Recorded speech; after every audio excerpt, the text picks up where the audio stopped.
எல்லாமே இருக்கு. பொம்மையில இருந்து சரி, கண்ணாடியில இருந்து சரி, செப்பல்ஸ்ல இருந்து சரி, எல்லாமே இருக்குங்க. நல்லாவே இருக்கு. சோ வாங்க வேலன் ஸ்டோருக்கு வாங்க.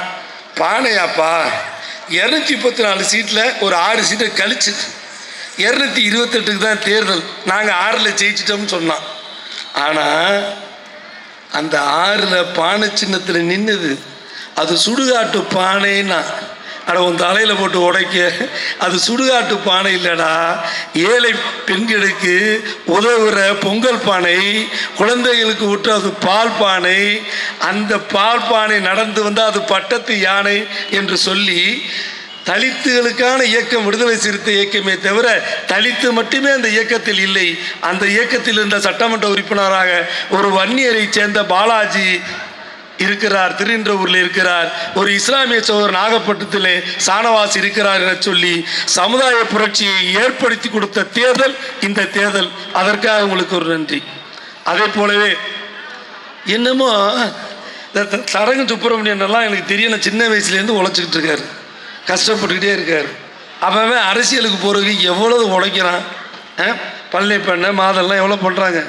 இவன் என்ன நினைக்கிறான், சினிமாவில் நடிச்சுட்டாவே ஒரு பாஸ்போர்ட் கொடுத்துட்டோமே நினச்சிக்கிட்டு அவன் வந்துக்கிட்டு நான் தான் முதலமைச்சர்னு இந்த சினிமாக்காரெல்லாம் வந்துக்கிட்டு இருந்தான்.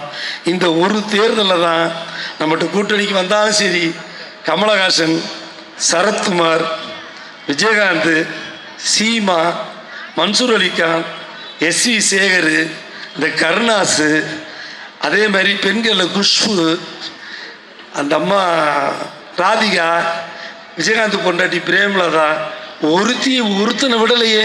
சினிமாக்காரன் அவ்வளோ பேருக்கு ஆப்பு வச்ச தேர்தல் இந்த தேர்தல். இது திராவிட மண், கொள்கை சார்ந்த இயக்கம் வாழ்கின்ற மண் என்பதை நிரூபித்த தேர்தல் இந்த தேர்தல். அதற்காக உங்களுக்கு ஒரு நன்றி. அதேபோல் இந்த தேர்தலில் ஒரே புரட்சியெல்லாம் பண்ணோம். அம்மாமாரெல்லாம் பார்த்துக்கிட்டு இருக்காங்க. 1000 ரூபா கொடுக்குறேன்னு சொன்னீங்களே, எல்லாருக்கும் 1000 ரூபா கொடுத்தாங்களான்னு சில பேர் கிளப்பான். இல்லை, இப்போ தடங்கண்ணன் இருக்கார், அவர் பொண்டாட்டி என்னன்னு கேட்டேன், அவங்க ஒரு ஃபேக்ட்ரி எம்டின்னு சொன்னாங்க. டாக்டரை கேட்டேன், அவர் பொண்டாட்டி என்னென்னு டாக்டர்னாங்க. ஒரு வக்கீலை கேட்டேன், உங்கள் பொண்டாட்டி மேனேஜர்னு சொன்னாங்க. ஆக இவங்களுக்கெல்லாம் இல்லை, அவங்க இல்லை குடும்பத் தலைவி. இவரை கேட்டேன், தாமரச்செல்வனை கேட்டேன், சும்மா தான் இருக்குதுன்னார் வீட்டில். அந்த சும்மா இருக்காங்கல்ல அவங்க தான் குடும்பத் தலைவி. சும்மா இருக்கிறம்மா தான் குடும்பத் தலைவி. சும்மாவா இருக்காங்க? காலையில் வீட்டை கழுவி, வாசலை பெருக்கி, கோலம் போட்டு, உள்ளார வந்து டிஃபன் கொடுக்குறக்குள்ளார மாமனாருக்கு ஒரு சுருட்டை எடுத்து கொடுத்துட்டு, மாமியாளுக்கும் பாட்டியாளுக்கும் வெத்தலை பாக்க இடித்து கொடுத்துட்டு, இடையில புருஷனுக்கு ஒரு முத்தத்தை கொடுத்துட்டு, அந்த பக்கத்து வந்து பிள்ளைகளுக்கு வந்து டிஃபனை ஏற்பாடு பண்ணி கொடுத்துட்டு, மறுபடியும் மத்தியான சாப்பாட்டுக்கு இந்த தட்டெல்லாம் கழுவி வச்சுக்கிட்டு, மத்தியானத்துக்கு உட்காந்துக்கிட்டு சமையலை ரெடி பண்ணிவிட்டு, பசங்களுக்கெல்லாம் கேரியரில் சாப்பாடை கொடுத்து விட்டு, மாமனாருக்கு கடைக்கு கொடுத்து விட்டு, சாயந்தரம் திருப்பி வந்தோடனே மறுபடியும் குளிச்சுட்டு பூவெல்லாம் வச்சுக்கிட்டு புருஷனை வரவேற்றுட்டு, மறுபடியும் பிள்ளைகளுக்கெல்லாம் சாப்பாடை கொடுத்துட்டு, வழக்கம் போல் மாமனாருக்கு ஏதாவது சுருட்டோ வெத்தலை பாக்கோ கொடுத்து விட்டு, மாமியார் கொடுத்துட்டு, இதுக்கெல்லாம் புருஷனை பார்த்து ஒரு முத்தம் கொடுத்துட்டு, இவ்வளோ வேலையும் பார்த்து ராத்திரி போகிற அம்மாவுக்கு பேர் சும்மா இருக்காங்கன்னு சொல்கிறான். அட சண்டால சும்மா இல்லை, அதுதான் உழைக்குது. அந்த அம்மாட்ட 1000 ரூபா கொடுத்தீங்கன்னா அதோடைய அண்ணன் மகளோ அல்லது தங்கச்சி மகளோ அல்லது ஒரு ஒன்று விட்ட சித்தப்பா மகளோ வந்தால் அதுக்கு 2 முழம் பூ வாங்கி கொடுக்கும். அந்த 1000 ரூபாயில் என்ன பண்ண போகுது? அமெரிக்காவில் பில்டிங் வாங்க போகுது. அந்த 1000 ரூபாயில் எடுத்துக்கிட்டு அதோடைய அண்ணன் மேனுக்கு ஒரு சாக்லேட்டு, ஒரு பிஸ்கெட்டு, ஒரு கடலை மிட்டாய் கொடுக்க போகுது. ஆக அந்த 1000 ரூபாய் என்பது குடும்ப பெண்களுக்குன்னு சொன்னார். 1,19,00,000 குடும்ப பெண்ணுக்கு கொடுத்துட்டோம். சரியாம்மா? சரி. அதே மாதிரி பார்த்தீங்கன்னா இந்த நகைக்கடனில் பார்த்தீங்கன்னா அவன் ஏற்பட்டான். இங்கே திமுக காரன் இருக்கிறான்ல, எம்ஜி சேகரன் இருக்காருன்னு வச்சுக்காது, தமிழ்ச்செல்வன் இருக்காருன்னு வச்சு, சத்தியமூர்த்தி இருக்காருன்னா, இவங்கெல்லாம் என்ன பண்ணாங்கன்னா அசால்ட்டாக இருந்தாங்க. ஆனால் பார்த்தீங்கன்னா இந்த அதிமுக காரன் இருக்கான் பாருங்க, அவன் என்ன பண்ணான்னா பொண்டாட்டி பேரில், பப்பாட்டி பேரில், வேலைக்காரன் பேரில், வேலைக்காரி பேரில், அண்ணாத்தி பேரில், துப்புரத்துள்ள பேரில் லோன் பாட்டு எக்கச்சக்கும் வச்சுட்டாங்க.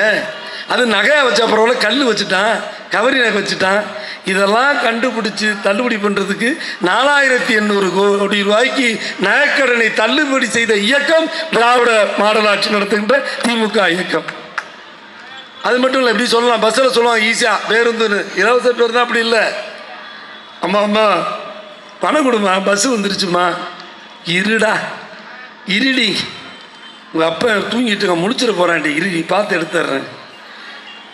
என்னம்மா 100 ரூபாயை தர்ற, சில்லற காசு தாம்மா, ஏன் சில்லறை எடுத்த உங்கள் அப்பா முடிச்சிருவான்டி, இருடி பொறுமையா தர்றேன்டி. அது சேரமாப்பட்டு அந்த காசை கொடுத்து, அது இல்லைடின்னு ஒரு 50 ரூபாயை கொடுத்து, அந்த பணத்தை எடுத்துக்கிட்டு அந்த பஸ்ஸில் அந்த பொண்ணு ஏறி அதை ஏத்தாப்பில் இருக்கிறவன்ட்ட கொடுத்து அப்படி மாற்றி மாற்றி போகிறக்குள்ள கடைசியாக ஒருத்தன் பணத்தோட கீழே இறங்கி போயிடுவான். கண்டக்டர் வந்து திட்டுவான், சாப்பிட்றாக்கி காசை கேட்டால் எவன்கிட்ட கொடுத்துட்டியம்மா. இவ்வளவு உளைச்சலையும் மீறி தான் சந்தோஷமாக இருக்கிறக்கா உங்களுக்கு பேருந்தில் இலவச பேருந்து கொடுத்துருக்காரு. ஒரு திட்டத்தை கொண்டு வந்தால் எதிர்கட்சிக்காரன் கொண்டு வரான்னு யோசிக்கக்கூடாது. முதல்ல பார்த்தீங்கன்னா திருஞான சம்பந்தம் வந்து சீர்காழியில் வந்து ஒரு குழந்தை பாலுக்கு அழுதுச்சு, பாலும் கொடுத்து அறிவும் கொடுத்தாங்கன்னு சொல்லுவாங்க அந்த காலத்தில். ஆனால் அதுக்கு பிறகு சப்பிட்டி தியாகராயர் வந்து சென்னை மாநகரத்தில் மட்டும் உணவு கொடுத்தாரு குழந்தைகளுக்கு. அதுக்கு பிறகு காமராஜர் வந்து மதிய உணவு கொடுத்தாரு. அதுக்கு பிறகு மக்கள் தலைவர் எம்ஜி ராமச்சந்திரன் வந்து சத்துணவு கொடுத்தாரு. சத்துணவுன்னு கொடுத்தாரு, அது சத்தான உணவாக இல்லைங்கிறக்கா வாரத்தில் ஒரு நாள் முட்டையில் ஆரம்பித்தவர் 5 முட்டை கொடுத்தாரு. முத்துவேல் டாக்டர் கலைஞர், முத்தமிழறிஞர் கலைஞர் கொடுத்தாரு, சத்தான முட்டையும் கொடுத்தாரு. நான்வெஜ் சாப்பிடாதவங்களுக்கு வாழைப்பழம் கொடுத்தாரு. ஜெயலலிதா என்ன புரட்சி பண்ணுச்சு? எடப்பாடி பழனிசாமி எம்ஜிஆர் கொண்டு வந்தார்னு சொல்றியே, அந்த சத்துணவுல 1% இம்ப்ரூவ்மெண்ட் கொடுத்துருப்பியா? இப்படி சொல்லிட்டு தளபதி இல்லை. எவ்வளோ நமக்கு கஷ்டங்கள் இருக்கலாம் கொரோனா நேரத்தில், இருந்தாலும் கூட காலை உணவு திட்டம் என்று 33,000 குழந்தைகளுக்கு 17 கோடி செலவிலே மாதத்திலே காலை உணவை வழங்கி அந்த திட்டத்துடைய வழியில் தங்க சிம்மாசனம் போட்டு அமர்ந்தவர் முத்துவேல் கருணாநிதி ஸ்டாலின். காலை உணவு கொடுக்குறாங்களா இல்லையா? இப்படி நீங்கள் பட்டியல் நம்ம சொல்லிக்கிட்டே போகலாம். இதெல்லாம் நீங்கள் அக்கா எல்லாம் எந்திரிச்சு போயிடக்கூடாதுங்கிறக்க உங்களுக்காக ஒரு சப்ஜெக்டுக்கு நேராக வர்றேன். அப்புறமா மறுபடியும் திட்டங்களெல்லாம் சொல்கிறேன், தளபதியை பற்றியும் தலைவருடைய சாதனைகளை சொல்கிறேன். இப்போ அயோத்தியில் வந்து கோயில் கட்டினாங்க, அதை இப்போ எல்லாம் சொல்லிகிட்டு இருக்காரு. இங்கே வந்தார் மோடி வந்துட்டு சொன்னார், அயோத்தியில் எப்படி வந்து நாங்கள் வந்து கோயில் கட்டுறோம், ஆனால் திமுக காரங்களாம் செந்தில்லாம் வந்து இப்போ வெளியனுப்பு பண்ணிட்டாருன்னு சொல்கிறாரு. நியாயமாக பார்த்தா நீ உட்காந்துட்டு உனக்கு உதைக்கிறதுக்கு சண்டை போட்டு வந்துருக்கணும். நாங்கள் வெளியெடுப்பு பண்ணதே நாங்கள் கோபமாக சொல்லிகிட்டு இருக்கிறோம். ஏதோ இது மாதிரி ட்விஸ்ட் பண்ணி விட்டுவேங்கிறக்க அங்கே வெளியெடுப்பு பண்ணாங்க. நியாயப்படி பாருங்கள், நம்ம ஏதாவது வேண்டாம்னு சொன்னோமா? நீங்கள் பூரி பீடத்துடைய சங்கராச்சார் சொல்கிறான், இது வந்து சவத்தை அடக்கம் பண்ணுற மாதிரி கோயிலை வந்து முழுவதும் அடையாமல் கும்பாபிஷேகம் பண்ணுறதுங்கிறது தப்புங்க. ஏங்க ராமர் நவமி வர்றதுக்குள்ளார ஏங்க அவசரப்படுறீங்க, இந்த மாதத்தில் பண்ணுறீங்க அப்படின்னு 16 சங்கராச்சாரி இருந்தான். அவளை என்ன தீக்காவா? நான் கேட்குறேன், விதிகள் ஏதாவது உனக்கு தெரியுமா? ஆகம விதிகள் நீ படிச்சியா?